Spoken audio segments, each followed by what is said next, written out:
some of the most popular words and phrases used by international corporations or big international companies.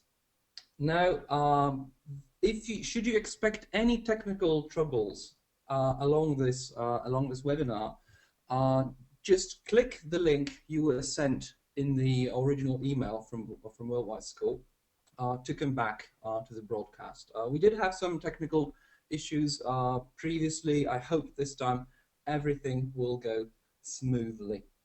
Now, as I mentioned, corporate jargon. Now, those of you who work for big companies might have heard about a thing called meeting bingo. It is a rather simple game. The objective is to score 5 names in a row on a classic bingo sheet. The only difference is that instead of numbers, you use buzzwords or phrases which are popular for your company. Well, so every time you hear a buzzword, you just cross it out, and when you score 5, you stand up and shout bingo. Well, this is how corporate bingo works. And today I'm going to make sure your corporate bingo, your meeting bingo cards are full of the top overused words in the corporate environment. But first of all, what is a buzzword? The funny thing, buzzword actually is a buzzword. So it's a technical word or phrase that has become fashionable, typically as a slogan, or a word that has lost its original meaning because of overuse. I'm sure you hear the word buzzword a lot, which obviously has turned itself into a buzzword. What a fascinating thing. Now, let's begin our journey with a simple puzzle.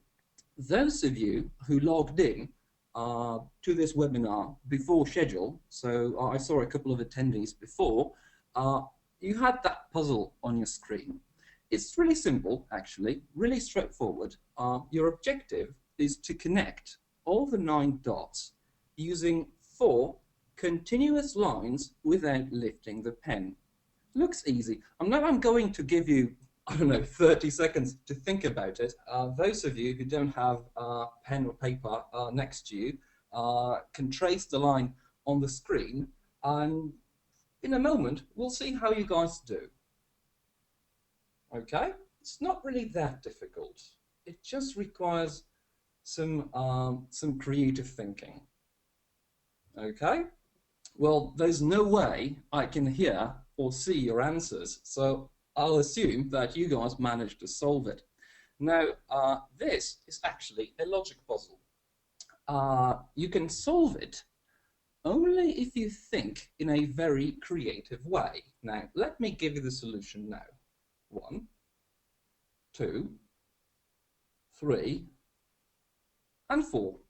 Here you are, but you can only solve this if you think outside of the box. This is the #1 cliche phrase used in the modern business world, outside of the box. Now, this phrase gave birth to another one, which now describes the process of thinking differently, unconventionally, or from a new perspective. It also stands for novel or creative thinking. Now, those of you who know the phrase in its exact form, please type your answers in the questions box to your right. Okay, open the panel with the red arrow and type your answers in, just to make sure you guys can hear me and we have a two-way communication. Okay. I can see the first answers are already in, and it's of course out of the box thinking. Now, this phrase was first introduced to the corporate world in 1969 by, as far as I remember, a recruitment agency which used this very puzzle you guys did minutes ago to recruit the most creative of the candidates. So this is how the phrase entered the language. And since then, it's been used over and over again in the corporate environment. Moving on, some of you might have heard this phrase before, to flag up or flagging up. We should flag up working conditions at the meeting. Now, what does it mean? Is it A, to raise an issue, B, highlight the importance of something, C, not mention or forget about something, D, avoid something? The floor is yours now. Please type your answers in the question box to the right. What do you think? To flag up. We should flag up working conditions at the meeting. Okay, I think the first answers are already in. I'm getting B, yes, a lot of B's. Okay. I'm getting A's.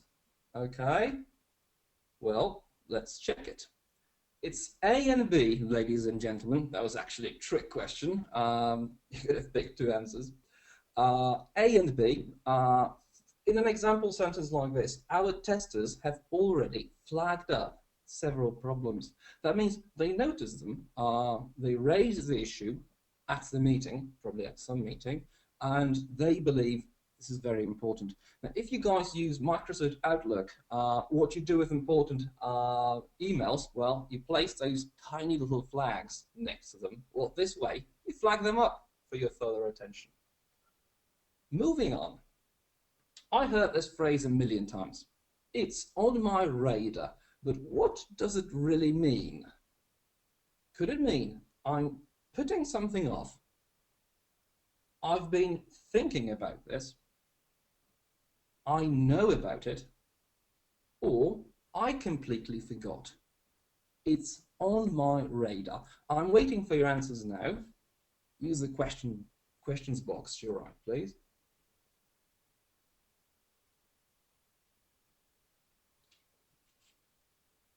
Okay, I'm getting, oh, this time I'm getting two answers. Yes, two answers again. It's B and C. So I've been thinking about this and I know about it. So this year's new fashion trend is definitely on my radar. Or I know who's been stealing the milk from our office fridge.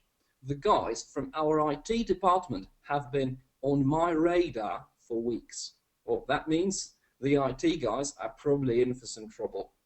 Now, I decided to connect this phrase loosely with another expression. I'm sure you're familiar with this. At the end of the day. So, in the case of the stolen milk, we interviewed many suspects, but at the end of the day, we never caught the milk thief. So he's still at large. Now, but the fact of the matter is that at the end of the day doesn't only carry one meaning. So in the corporate world, at the end of the day usually means at the time when work or working hours end, or when everything else has been taken into consideration. So you can say, well, this company was in a lot of financial trouble, but at the end of the day, they managed to save it. So one good synonym for this will be finally. And here it is. Now, moving on. At the end of the working day, also found its brother. Now, this phrase was born in America this time, and I have a small riddle for you, ladies and gentlemen. The thing to the picture to the left is depicts a verb, and the one to the right depicts a noun. Your task is to combine them to make a phrase. Those of you who know this are more than welcome to type it in the questions box right now so that the others don't see. I'm going to give you a hint just in a moment. At the end of the day, a phrase synonymous to this. Look at the example sentence. We have to sell 10 more vacuum cleaners before the end of the day would fit here, but this is not the phrase we're looking for. I can see that Victor guessed the phrase, or sorry, knew the phrase, but I'm going to let the others think for a bit more. The first part of the phrase is called close. Okay, I can see Marcin, Piotr, and a couple of other answers are in as well. So please, let's have a quick look. A close of play. So we have to sell 10 more vacuum cleaners before the close of play. Now this phrase means exactly the same as at the end of the working day. Okay, those of you who work hard probably know the meaning of the 110%. 110% means to work harder than your maximum effort and to exceed your limitations. What I'm really interested in is what this phrase goes with. Now, you can say the product launches tomorrow. I want everyone to A, try 110%, B, give 110%, C, act 110%, or D, work 110%. Now there's only one answer which is correct, so please type your answer in the questions box to your right. Okay. Okay, I can see Roman's answer is already in, and you're correct. That is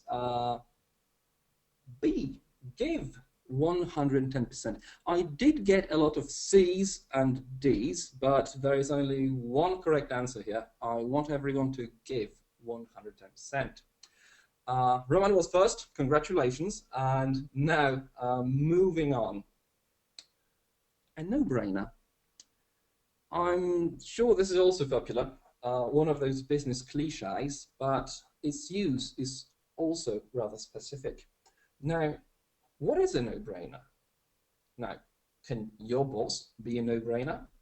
Can this task be a no-brainer? Or can that film be a no-brainer? Or maybe it's your job, which is a no-brainer. Now, have a good think. Which of those phrases would you connect this expression with? My boss is a no-brainer, the task is a no-brainer, that film is a no-brainer, or my job is a no-brainer. As a hint, I can see some answers already coming in, but as a quick hint, a no-brainer is a something that requires little or no mental effort and could be a decision or choice that is very easy to make and requires very little thought. Now, I did get an answer from Martin Carolina saying D, and a lot of B's. Oh yes, you're correct, ladies and gentlemen. The correct answers are B and D. So this task is a no-brainer. My job is a no-brainer, and I certainly hope this sentence, the example sentence, won't be a no-brainer for you. Have a look at this. True story actually. His only responsibility is checking if this green light is on. His job is a real no-brainer. Okay, hope you enjoy the example sentence then. Now back to America. Okay, I don't know if any of you here are baseball fans, but if there are any, no, this is a phrase for you, and you must have heard it 1,000 times. Now, it's a hangman story to the top, so you're supposed to fill in the blanks. Some of you may already know it, but what is it? To talk to someone in order to find out how they are or what they think about something. Sometimes it means just to make first contact with somebody. Okay, I can see Martin Yolanta. Okay. Correct, but let's read the examples first. I need to with John on this matter. John and I, there is one verb missing, but I hope in the examples. Oh no, it's actually all right. I need to touch base with Jordan on this matter. Oh, or John and I touched base on this question yesterday, and we are in agreement. Touch base, ladies and gentlemen. So very briefly, very quickly, talk to someone just to find out what they think, how they feel about something. Get the general information, get their general impression of the issue, and it is definitely one of the most common business phrases out there. Okay. Hope this proves a win-win. I found this cartoon that you can see to your left with those two donkeys that need some creative thinking, need some out-of-the-box thinking in order to solve this situation, but in the end it proved a win-win. So a win-win is obviously a situation in which each party benefits, but there is a reason why I decided to include this in this very webinar, is that recently on the Forbes list of top 10 misused expression, we have a new member, so to say. So watch out for a win-win-win scenario, which is becoming increasingly popular in the corporate world. There's one slight problem with it. Nobody really means what it denotes or what it stands for. So keep your eyes open, and when you find out, don't forget to send me an email. I'd be more than glad to find out what this win-win-win stands for, and does it have a win-win-win-win-win option as well. Okay, just to summarize where we stand, these top 10 buzz phrases, I've decided to put together in a form of a list, in a top 10 list, with the percentage of people who say those phrases at least once a day. That is, at least once a day these phrases are in circulation in their environment. Now, flagging up, or to flag up, with 18% of people who say that phrase at least once a day.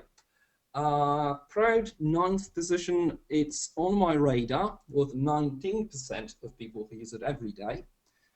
8th position, close of play, with 20 people. 1/5 of the corporate workers use the phrase close of play at least once a day. Give 110%. Then going forward, touch base with 25%, sorry, quarter of people here, touch base on something with some other people every day.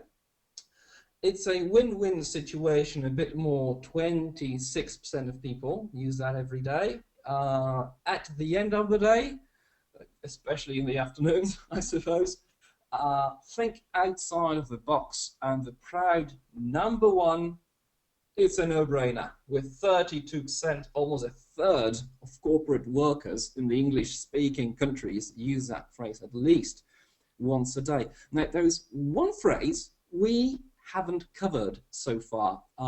You can type its number in the questions box just to see how much attention you guys are paying. One phrase we didn't cover. Which one is it? All right, I'm waiting for your answers now. Okay, yes, that's number 6. Good thinking on you. Going forward, the phrase I've decided not to cover with you today because, oddly enough, this phrase doesn't actually have a meaning. If you tried really hard to translate it, I suppose you'd say, well, going forward means moving on, okay, looking into the future, but it is most commonly used as just, a stylistic thing for just to break up the speech a bit. So I'll try to use it a couple of times in the webinar. Hope you notice. Okay, so going forward, a quick quiz for you, ladies and gentlemen. Now, there are 4 phrases I'll put up here. Now, yesterday, right before the our team discovered a problem. The first meeting in the morning. At first, we thought it was another but it turned out it was really serious. And finally, today, everyone has to and work overtime. You have some hints to the right, some pictures that I hope will make answering this question a bit easier for you. So, okay, we're getting, okay, Piotr, Marcin, Tomasz, okay, that's correct for number 1. But I would like everybody to take the time, type in all the answers together. 1 minute for you, ladies and gentlemen. Questions box is to the right. Those of you who haven't used it before, it's your turn.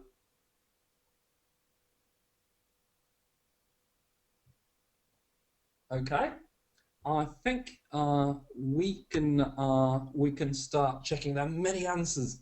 Thank you very much for your participation, guys. I really appreciate that. Now, yesterday, right before the close of play, our team discovered a problem. Correct. So before the end of the day, we discovered a problem. We'll flag it up on the first meeting in the morning, which means we'll bring it up, or we'll mention this, or we'll work on this on the first meeting in the morning. At first, we thought it was another no-brainer, but it turned out it was really serious. So we thought that would be easy, but in the end, well, it turned out not so good. And today, everyone has to give 110% and work overtime. Thank you very much for your answers. Almost all of you are correct. Brilliant. Now, coming back to your corporate bingo sheet, I hope these 10 phrases gave you some leverage in the game, but there are 8 more coming. This time, I'm going to focus on phrases that are a bit more industry specific. Okay, we're also going to cover some phrases that changed their real life meaning in order to accommodate the business word, simply. So the first out of the big 8 is right here. It's a riddle for you. The picture should tell you everything. So those of you who know this word, please type it in the questions box. Those of you who don't, I have a small hint for you. This means to give someone the authority or power to do something, or make someone stronger and more confident. Okay, right. I can see some of the answers already floating in. Okay, again, many answers. Mariusz, you're right. Renata, correct. Empower is one of the top business buzzwords. No one was empowered to sign checks when the boss was away. Now let's have a look at the first meaning, because this is the original one. No one was empowered, so that means nobody had the power to sign checks when the boss was away. What did the corporate world do to this word? Well, we empower our workers so that they always give 110%. Do you think you could come up with a synonym of this word that could be used in this very context? Well, okay, well that's all right. Allow is a very good idea. Yeah, we allow them, but we also empower them. we help them. We support them. There are very many meaning. Motivate them. Okay, that's a good one. Motivate. I think that's as close as it can get. Okay, brilliant. Thank you very much. I can see your encourage. Yeah, sorry. That's as you can see, this term is loaded with meaning. It's just we're just pumping. Now I did hear the word entitle a couple of times. I'm not so sure that entitle is closer to the original meaning of the word rather than the corporate one. But good thinking, guys. Okay, thank you very much for your answers. Now, what's this? A quick riddle. What on earth, or what in earth, is this? Okay, I think if somebody has a good eyesight, they will be able to see a core. Good, yeah, exactly. This is a core. A core, which means the central part of something or the most important element of something. As a noun, you couldn't be more correct. Thank you very much for your answer. This is indeed a core. But what if we take this to the corporation? Now, core is a very cool word because it just means so much. Again, it's one of these words which is just loaded with meaning.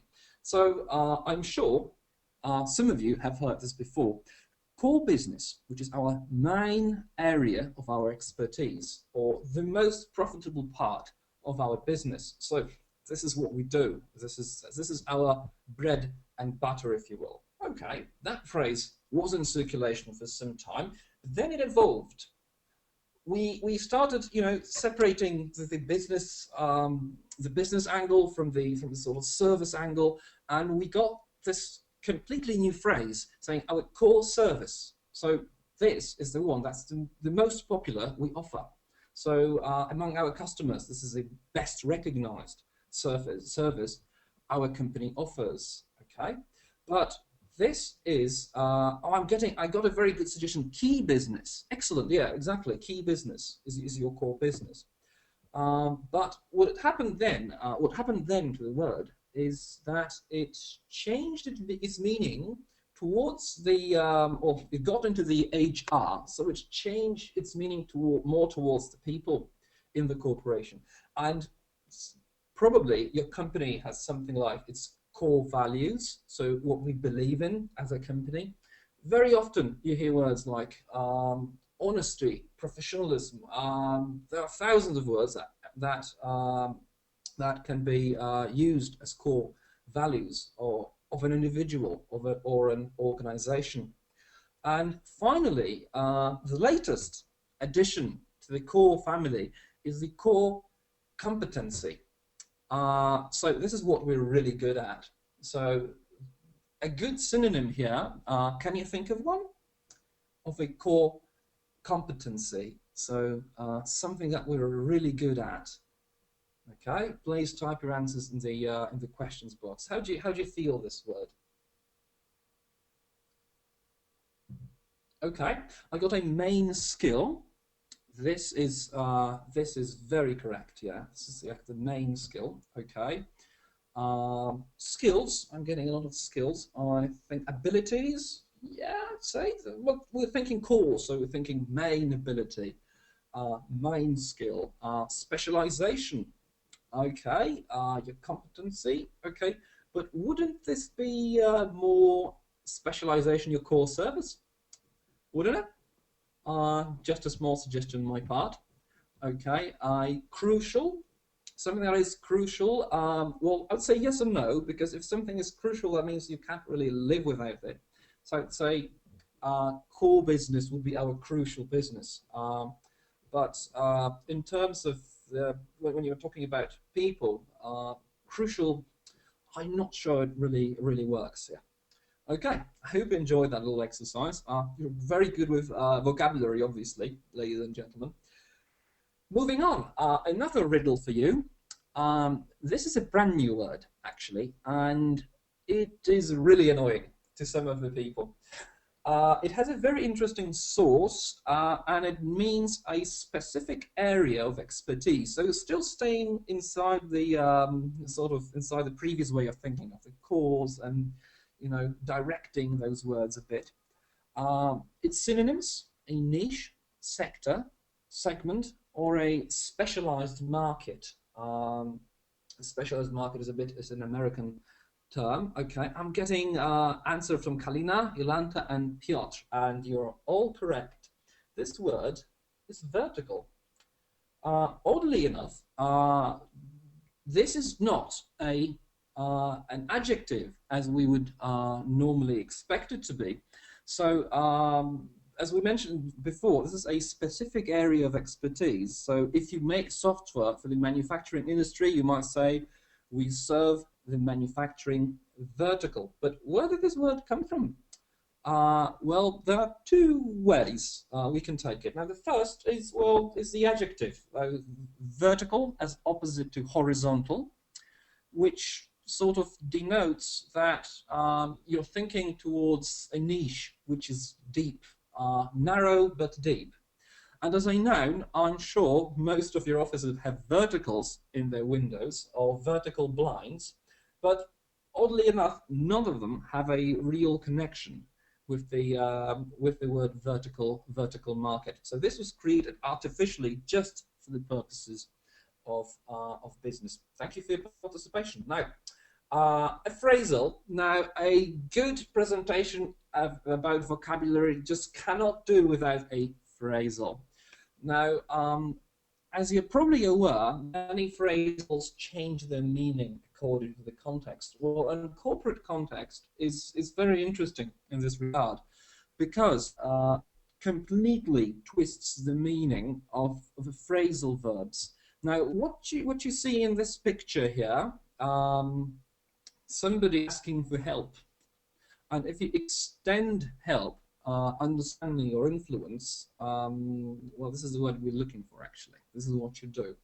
Okay, let me quickly check if the answers are floating in. Okay, Tomasz, Maciej, you couldn't be right, exactly. The word is to reach out, and Renata, yes, good thinking as well. It's jargon for let's set up a meeting or let's contact this person. So if we very quickly have a look at the example sentence, if we want to understand what our customers need, we need to reach out to them and ask. So this is, I hope you guys understand the thinking beyond the coining of this phrase.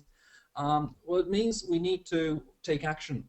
We need to move. We need to be in touch with that person. So reach out has a bit of an odd meaning in the corporate context. Now, one of the biggest cliches, according to Forbes, is the onion, and especially the way it's changed its meaning in order to satisfy, well, so to say, the business vertical. Now, what do you do with the onion? But let's not think kitchen context. Let's think corporate context. Now, if you analyze a problem one layer at a time to understand what's causing the trouble, those of you who work for technical departments, R&Ds, will know the answer.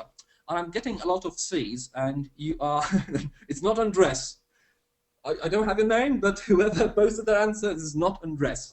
Now, we peel the onion. So by peeling the onion, we remove layer by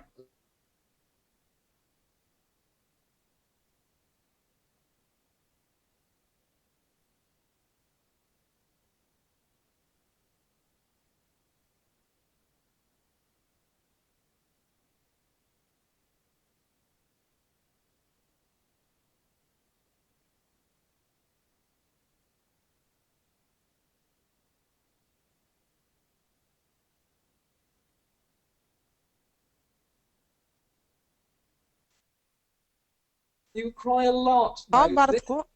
O, Yeah, jesteś już. Nie było cię słychać przez chwilę. Nonsense. Okay, now we're back online. Ladies and gentlemen, quick favor of you. So if you want me to return to the previous slide, just please very quickly type return in your questions box, and I will come back one slide. Okay? Nothing. So just a temporary problem. I think our IT guy will have to peel the onion. Oh my God, and sort this problem out. Okay. Now this is a really overused expression. We don't really peel the onion that way, and please don't use it. Now, moving on. To take offline, I'm sure you know this phrase. But I'm also sure you know it in a different context. Now, to take something offline, especially like a device or a machine, means to turn it off. Or if you have a computer or a modem or anything, if you take it offline, you disconnect it from the internet. A corporate meaning is a bit different. If you take something online, especially a meeting or a problem, you postpone it. As just as in the example sentence, oh, okay, we'll have to take this, or we'll take this issue offline until tomorrow. That means we will come back to this, but for now we're taking it offline. I don't know how you feel about this phrase. I'm not so sure it's 100% correct. I wouldn't use it in the corporate world, but on the other hand, I know it's a tremendously popular phrase. So it's up to you. You have the both meanings, so you be the judge here. Solution.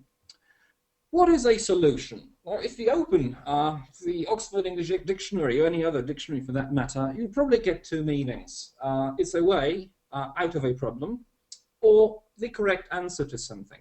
But suddenly, you open a business offer, I don't know, from one of your business partners, and it says that we offer complete marketing solutions for small business. See, this word suddenly stops making sense, but not if you add the corporate meaning of the word. A solution is a collection of technologies too abstract or complex to describe, so we just call it a solution, and there you go. This is a complete package, and you don't really need to worry what's in it. What's important is that it will do the job for you. And this is how the word changed the meaning. I hope you guys understand. Somebody said here, solution equals product, and I think this is a spot-on translation, or this is a spot-on synonym. Yes, a solution is a product. However, it doesn't sound as cool, does it? We offer complete marketing products for small businesses, and suddenly somebody is selling you stuff. Yeah, but solution is something, you know, we can work on, something more negotiable than a product. But thank you very much. Excellent suggestion. Now, before we come to a hard stop, again, a very similar story, a word that comes from technology, some technical English, which means a quick, sharp stop, or this is the moment when your computer freezes and you're extremely frustrated with that, you call it a hard stop. But the corporate meaning is completely different. It's out of this world. Now, check this out. This is the final ending time of the meeting or a get-together. Now, can we get together on Sunday night at 7:30 p.m. with a hard stop at 9:30? What on earth are they trying to say? Now, very simple, actually. The speaker here is trying to express that he's leaving at 9:30 no matter what. Okay, this meeting has to be concluded until 9:30 on Sunday. There's just no other choice. There's only stop, close for business. Okay, let's very quickly go through the phrases we covered so far. Now, we had the classic empower, core with many meanings, as a noun, as an adjective as well. We covered a vertical as a noun, reach out, our favorite phrasal verb, peel the onion, that brings tears to the eye, take offline, meaning not turn on, but postpone. We also have a solution, and finally a hard stop. Well, we're getting close to the end of our presentation. It's a very quick quiz for you, ladies and gentlemen. Okay, we offer complete office for large firms and institutions. I'm waiting for your answers now. Okay. The complete office solutions, correct. Thank you very much. Okay, the second one, I have a very busy schedule. Let's meet tomorrow at 9 a.m. with a at 8 a.m. with a at 9 a.m. Okay, what is that? Okay, correct. A hard stop. That means we are not continuing the meeting after 9 a.m.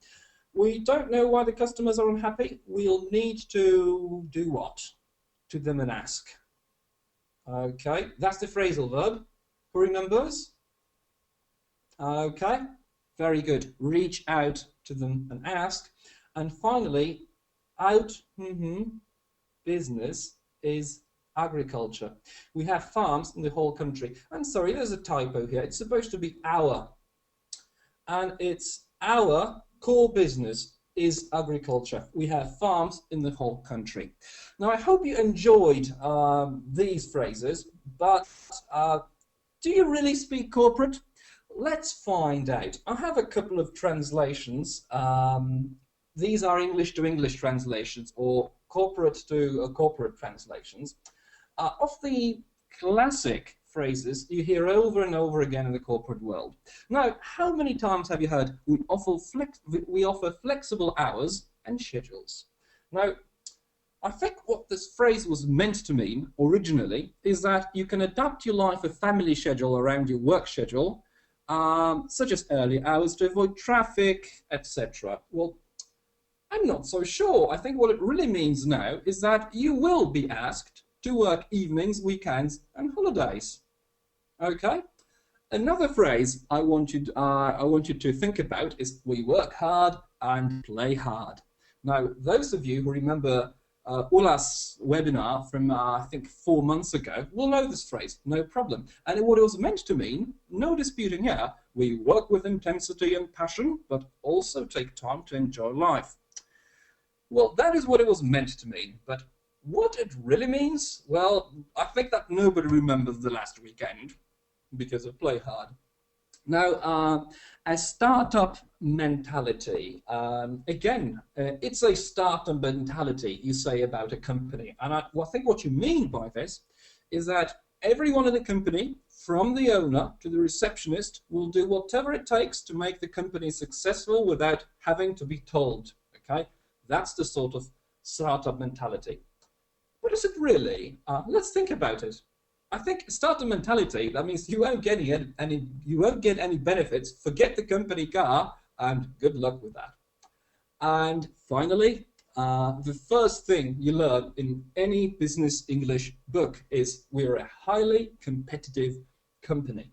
But what does it really mean? Well, what it was meant to mean is that we are innovative, research and development is a must, and pricing is based on a competitive market. But what it really means is that probably you will be asked to do illegal things. Okay? One last thing, self-starters and the ability to work independently. Again, a cliche phrase used by many recruitment companies. What it was meant to mean is that we, like people, have the initiative and are autonomous. But what does it mean, really? Well, probably that no training provided. Good luck with that. Ladies and gentlemen, thank you very much for your attention. Should you have any questions, now is the time to ask them. So I'm handing this over to Anya. She will get your questions, and I'll be more than happy to answer them now. Thank you very much for your attention.